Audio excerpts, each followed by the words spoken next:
وأن هذا صراطي مستقيما فاتبعوه ولا تتبعوا السبل فتفرق بكم عن سبيله ذلكم وصاكم به لعلكم تتقون.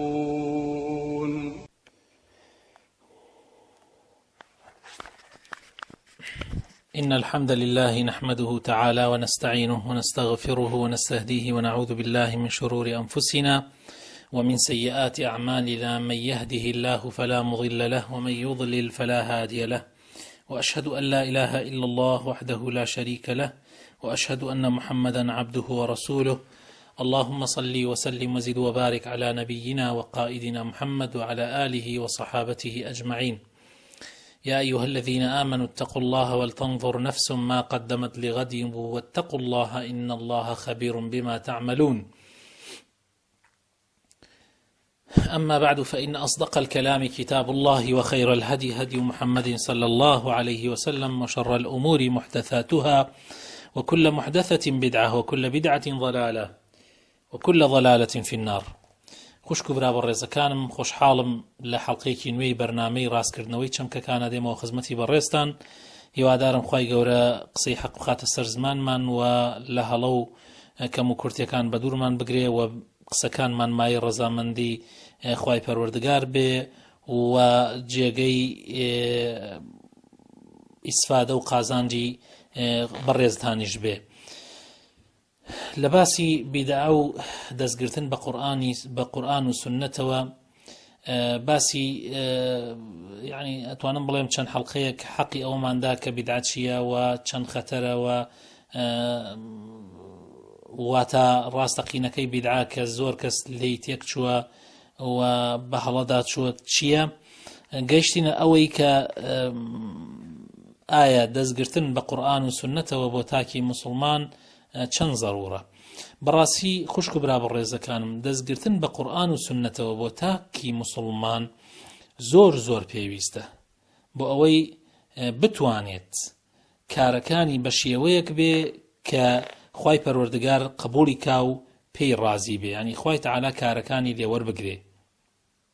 زانایانی ئیسلام یەکڕان واتە ئیجماعیان هەیە کە ڕاستی و دروستی کارکردن مەرجێکە لە مەرجەکانی وەرگرتن و قبولبوونی ئەو کارە. یعنی و فەرموویانە بۆ ئەوەی کارەکانی مسلمان لای خوای تەعالا وەربگیرێ پێویستە دوو پایەی تیا بێتە جێ.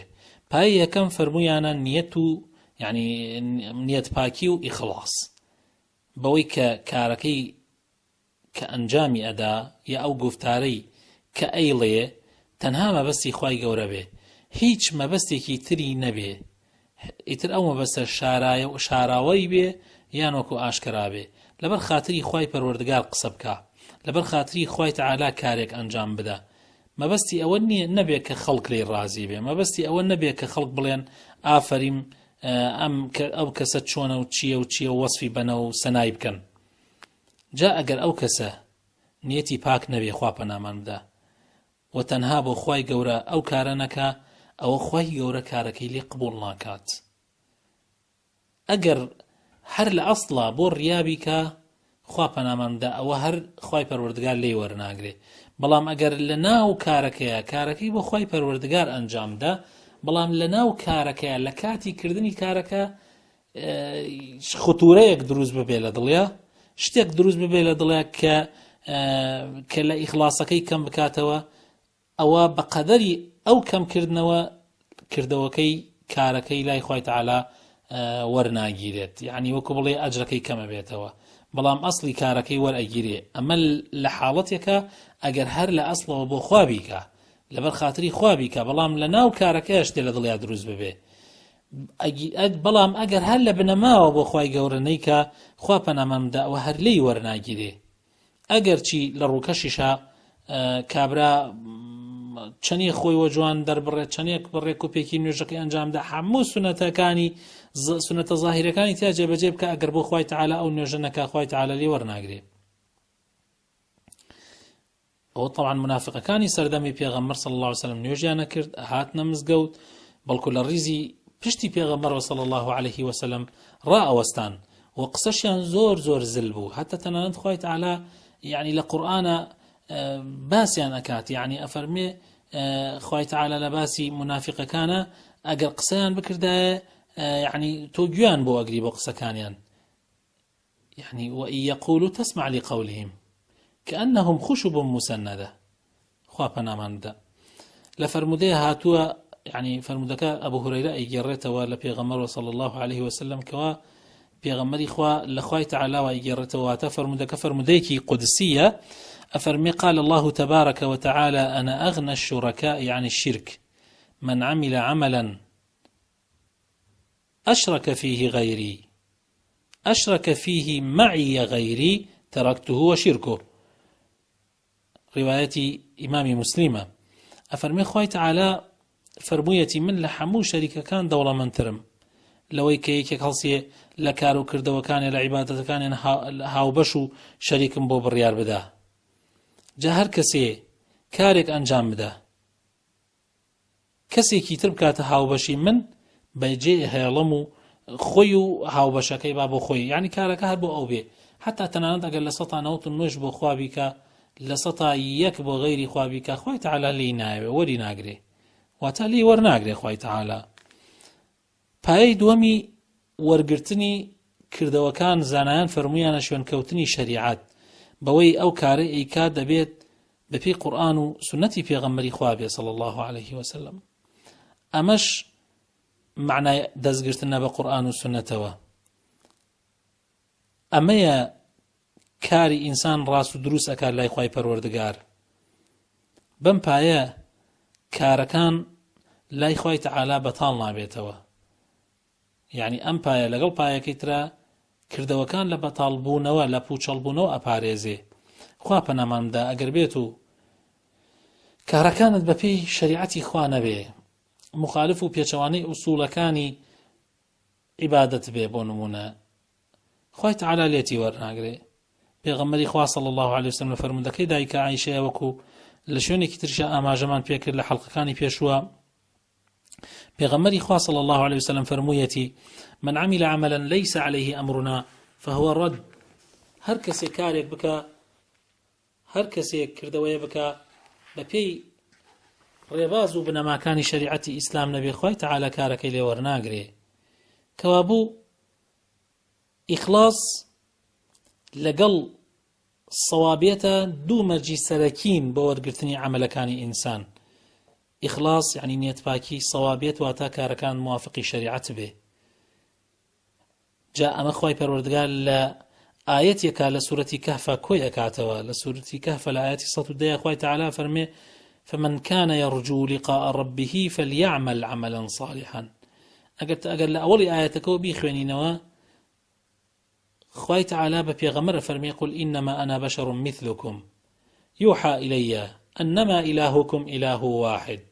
هاتا ما شاكا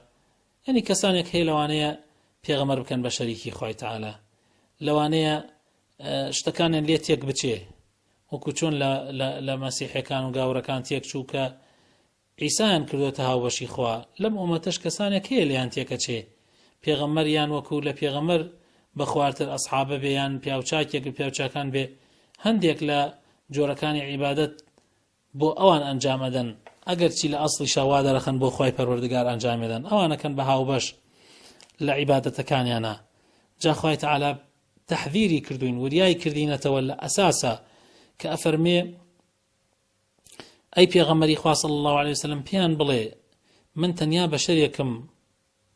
مرۆڤێکم وەکو ئێوە قل إنما أنا بشر مثلكم بەڵام فەرق و جیاوازی من لەگەڵ ئێوەیە ئەوەیە يوحى إلي كوحي بودي يعني جوازي بيغمر صلى الله عليه وسلم تنها أويك بيغمر صلى الله عليه وسلم خاون وحي وصاحبي وحي كاللان خواو أقات بأو أو شيء جينا بأيما كوابو إما نابي بيغمر ببرسين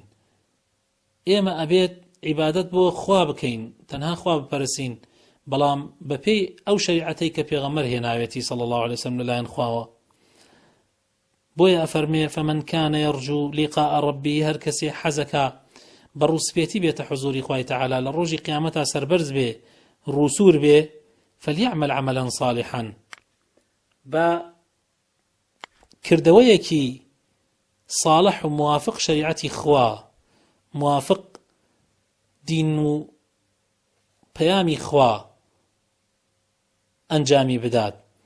ولا يشرك بعبادة ربه أحدا و هیچ کەسێک نەکاتە هاوبەش بۆ خوای تەعالا واتە ڕیا نەکات واتە بۆ خوا بیکات و کەس نەکا بە هاوبەشی خوای پەروەردگار کەوابوو دەستگرتن بە قورئان و سونەتەوە بەڵگەیە لەسەر ئەوەی کە هەردوو پایەکە هەم نیەت پاکی و هەم شوێنکەوتن یعنی هەم ئیخلاص هەم سەوابیەت لەوەیە کە دەست بگری بە قورئان و سونەتەوە بەڵام دیارە لە پایەی دووەما زیاتر ڕەنگ ئەداتەوە ئەگینە خۆ هەم دەستگرتن بە قورئان و سونەتیشەوە نیەت بۆ ئینسان نیەت پاکی و ئیخلاص بە ئینسان ئەبەخشێ ئەمە بۆ تاک تاک لە مسلمانان ئەی بۆ کۆمەڵگای مسلمانان چەند زەرورە دەستگرتن بە قورئان و سونەتەوە دەستگرتن بە قورئان و سونەتەوە خوشک و برابە ڕێزەکانم بۆ کۆمەڵگای مسلمانانیش زۆر زۆر پێویستە تاوەکو ئاین دین لەسەر بنچینە نەگۆڕەکانی خۆی بمێنێتەوە لەسەر ئەو ئەسڵانەی کە خوای پەروەردگار دایمەزراندووە وەکو خۆی بمێنێتەوە شەریعەتیش پارێزراو بێ لەوەی کە گۆڕانی بەسەرا بهێنرێ لادانی بەسەرا بهێنرێ یان داهێنانی شتێک دابهێنن لە دینە کە نەبوو بێ و بۆ ئەوەی لەسەر ئەو پاکی و بێگەردیەی خۆی بمێنێتەوە کە لەسەری بووە لە سەردەمی پێغەمبەری خوایە صلى الله عليه وسلم کۆمەڵانێکی زۆر خوشک و برابە ڕێزەکانم گومڕا بوون و لە ڕێگا ڕاستەکەی ئیسلام نایاندا بەهۆی لادانیان لەم بنچینە گرنگەی ئیسلام کە دەستگرتنە بە قورئان و سونەت و ڕێبازی پیاوچاکانەوە ڕێبازی پێشینانەوە جا هەر کۆمەڵەیەک بە شێوەیەک بۆ نمونە کۆمەڵانێک شتانێکیان کردوتە بەڵگە بۆ بۆچوونەکانیان یعنی بۆ بۆچوونە پوچەڵ و لار و لێرەکانیان کە لە ڕاستیدا خۆی بەڵگە نییە بۆ نمونە ڕافیزەکان و شیعەکان فەرموودەی لاواز و درۆ دەهێننەوە و ئەیکەن بە بەڵگە بۆ سەلماندنی بیر و باوەڕە پوچەڵەکانیان معتەزیلەکان عەقڵ و ڕاوبۆچوونی خۆیان دەکەنە بەڵگە بێگومانش ئێمە ئەزانین عەقڵی ڕوون و نەگۆڕاو هەرگیز دژایەتی نەقلی صحیح ناکات بەڵام عەقڵی خەڵکی ئەگۆڕێت لە کەسێکەوە بۆ کەسێکی تر بەهۆی کاریگەری زۆرەوە یعنی کە لە دنیا دروست ئەبێ لەسەری عەقڵەکان جیاوازیان تایە و ڕاوبۆچوونەکانیش جۆرا و جۆرن لەبەر ئەوە ناتوانین عەقڵ بکەینە پێوەرێک بۆ دۆزینەوەی حکمە شەرعیەکان خوای گەورە لە قورئانی پیرۆزە ئەمەی بەیان کردو ئەفەرمێ فقد كذبوا بالحق لما جاءهم فسوف يأتيهم أنباء ما كانوا به يستهزئون واتاتو أي محمد صلى الله عليه وسلم شوێنی ئەو بەرنامەیە بکەوە کە لەلایەن پەروەردگارتەوە بە وەحی بۆت دابەزیە جگە ئەو هیچ پەرستراوێکی تر نییە شایەن پەرستن بێت و گوێ مەدە هاوبەش بڕیاردەران و مشریکەکان و پشتیان لێ هەڵکە هەروەها کۆمەڵانێکی تر خەوبینین و زەوق و کەشف و کەرامەتی شێخەکانیان ئەکەنە بەڵگە بۆ بۆچوونەکانیان ئیتر هیچ گرنگ نییە لایەن ئەگەر دەقا و دەق بۆچوونەکانیان دش بە ئاەت و فەرمودەیش بێ ئەوان ئەیکەن بە بەڵگە کۆمەڵەی دووهەم یعنی جۆرێکی تر لەوانەی کە لایەن داوە بەڵگەی ناتەواو ئەهێننەوە بۆ بۆچوونەکانیان بۆ بۆچوونە پوچەڵەکانیان وەکو ئەوەی تووشی زۆربەی کۆمەڵە گومڕابۆکان بووە لە خەواریج و مورجیئە و شیعە و معتەزیلەکان دەبینی جاری وا هەیە بەڵگەیەک ئەهێننەوە خۆی حەق و ڕاستە بەڵگەکە بەڵام لە هەمان کاتتا تەماشا ئەکەی دژی بەڵگەیەکی ترە یعنی وەکو بڵێ پشت لە بەڵگەیەکی تر هەڵەکەن لە هەمان مەسەلەیە کە بۆچوونەکەی یەکەمیان هەڵەوەشێنێتەوە جا کاتێک بۆیان باز بکەیت و پێیان بڵێ لاوازە یان شتێکی هێنە سەیرەکەی پێی بێتاقەتە بن و ئینکارێکن و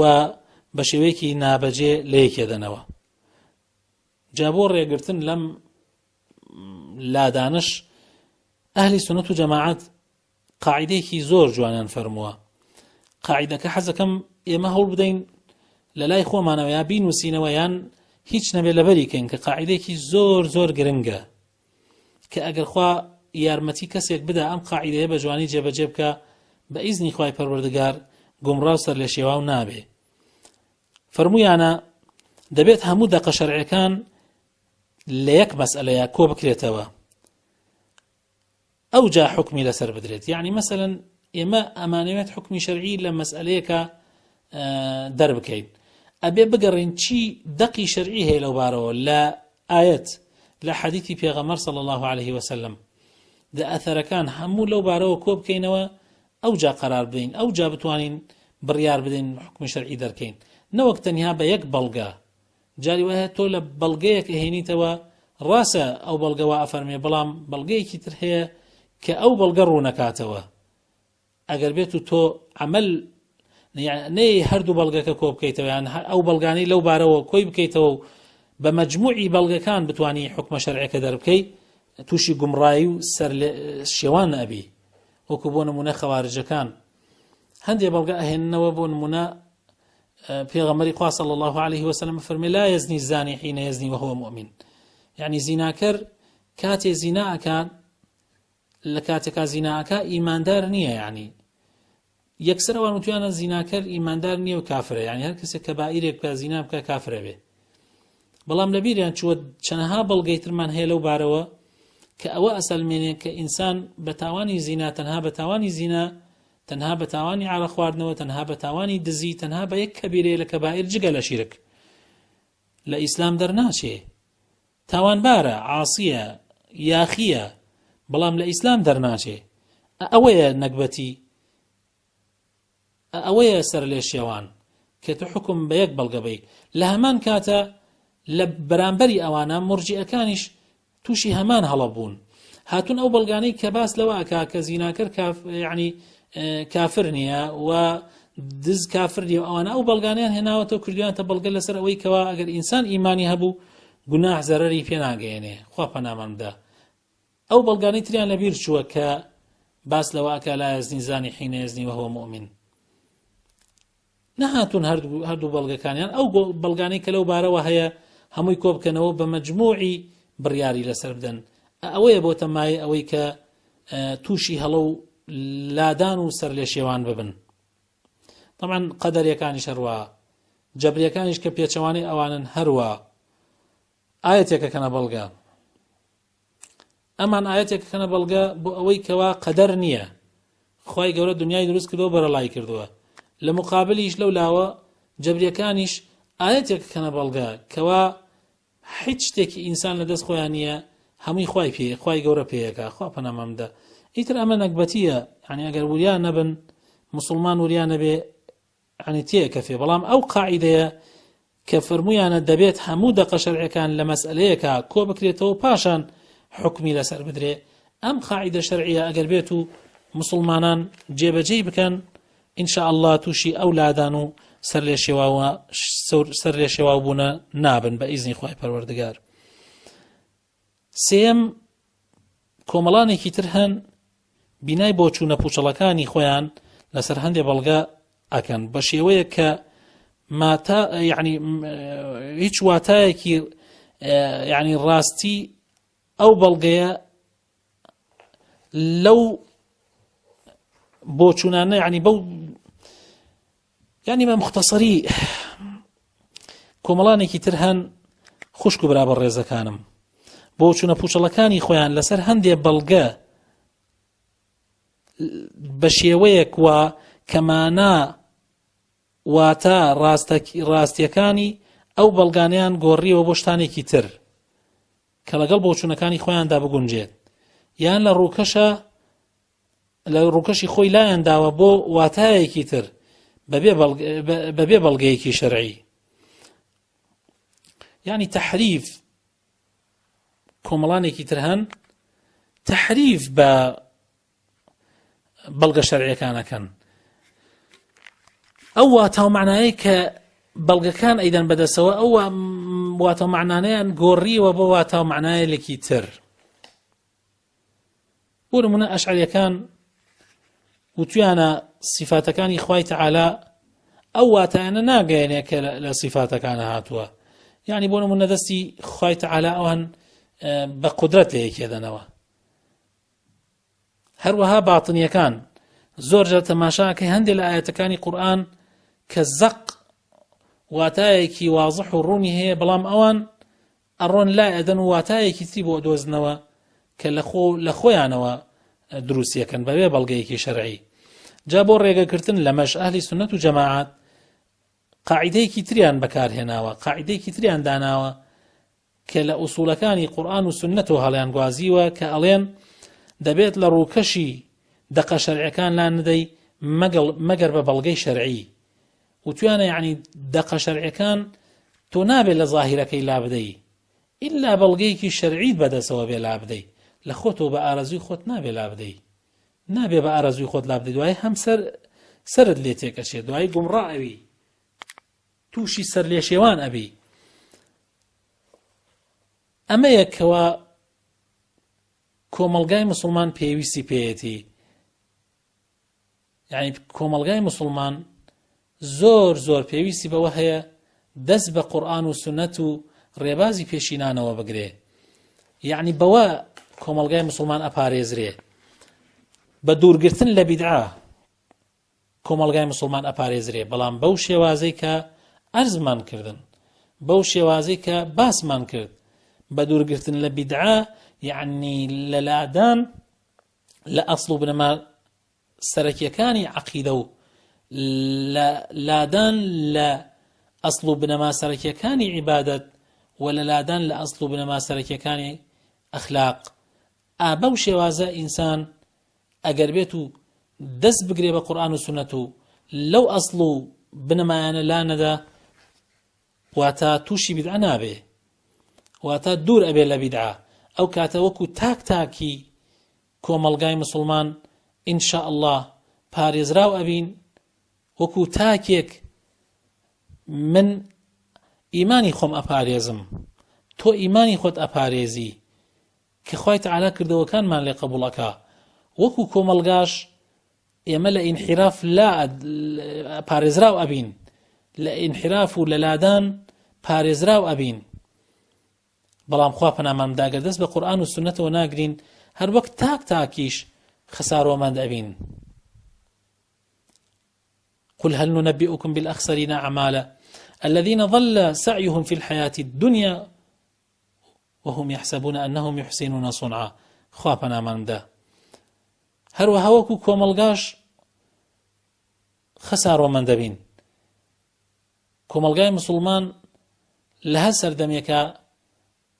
ئەگەر بێت و کەسانێکی تیا دروست ببێت کە دەستیان بە قورئان و سونەت و نەگرت دەبێ زەرەریان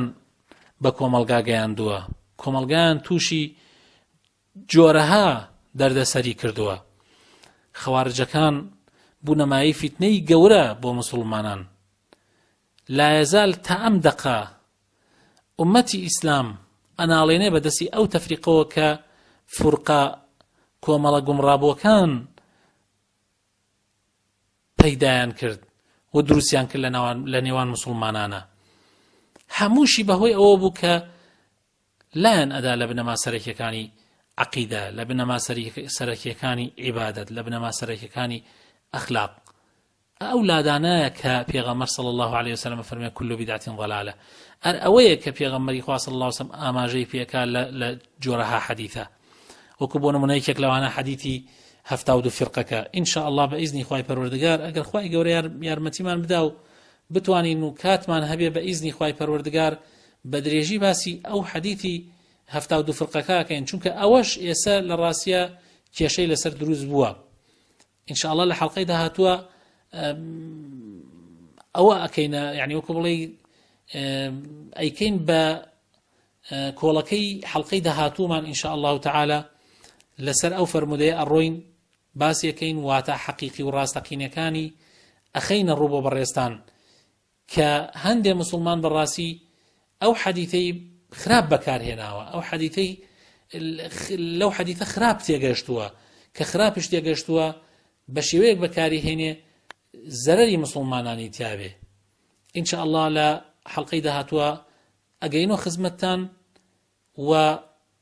ئەو چەمکەشە ڕاستەکەینەوە بە ئیزنی خوای پەروەردگار. داواکارم خوای تەعالی ئیسلاحمان بکە، هیدایەتمان بدە، نوری ئیمان بخاتە دڵەکانمانەوە. خوایە ئەوەی کە وتمان ئەگەر ڕاست بێ و پێکا بێتمان ئەوە لەلایەن تۆوەیە و ئێمەش عەبدی زەعیفی تۆین، تۆ هیدایەتت داوین. ئەگەریش نەمان پێکا بێ خوایە یا ڕەبی ئەوە لەلایەن نەفسی خۆمانەوەیە و داواکارین تۆ لێمان خۆش ببی و زیاتر و زیاتر هیدایەتمان دەی بۆ ڕێگای حەق و بۆ ڕێگای ڕاستی. أقول قولي هذا وأستغفر الله لي ولكم. سبحان ربك رب العزة عما يصفون وسلام على المرسلين والحمد لله رب العالمين.